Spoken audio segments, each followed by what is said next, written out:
In this video, we'll practice working on a curve sketch problem. The first thing I like to do is go through each bulleted item and see if I can translate that to a picture in my head. So for example, when I see the limit as x approaches negative infinity of f is -5, because x is going to negative infinity, and because I get a number out for that, that tells me I have a horizontal asymptote. Likewise, the limit as x approaches -3 from the left of f is equal to negative infinity.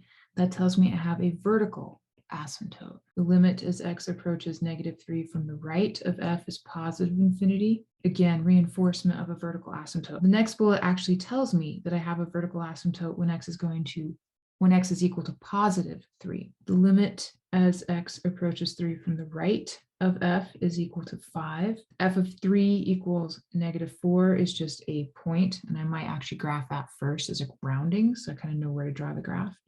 And the last one, they're telling us that we have a horizontal asymptote. So I'm going to go ahead and sketch the axes and then add in the asymptote information to make this easier for me to graph. So I have a horizontal asymptote at -5. So let's call this -5.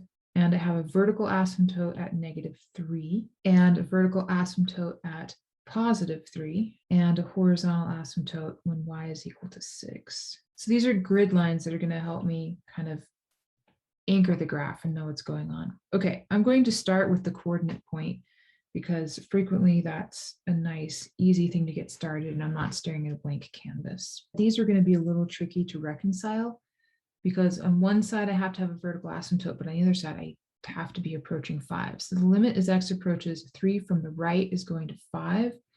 So 5 would be here. So I'm going to use an open circle because I've already defined the function when x is equal to 3. And I know my function needs to be on the right side of that. But then we also have to make sure we have a horizontal asymptote of 6. And because when x is going to negative infinity, I'm down at -5. This horizontal asymptote at 6 has to be from x approaching infinity, positive infinity rather than negative infinity. All right, let's draw the rest of these from in order here. So as x approaches negative infinity, I have a horizontal asymptote of -5. And as I'm approaching -3 from the left, I'm tending down to negative infinity. So I can go ahead and kind of hit those two characteristics all at once. And then as we approach 3 from the right, we are tending toward positive infinity. So the graph is going to have to do something to come down kind of like that. And then I just need to connect everything. So vertical asymptote, I need to make sure that when x is equal to 3, I have a vertical asymptote. So I could either tend up to positive infinity or down to negative infinity. It doesn't matter, it's your choice. I feel like having fun with that. But again, that could go up to positive infinity. It does not matter. So we have the vertical asymptote. Notice that drawing a dotted line isn't enough. I actually have to make the function behavior match so that I have the asymptote. The limit as x approaches 3 from the right is equal to 5. That looks good. F of 3 is equal to -4. That looks good. We can make that a little more painfully obvious there.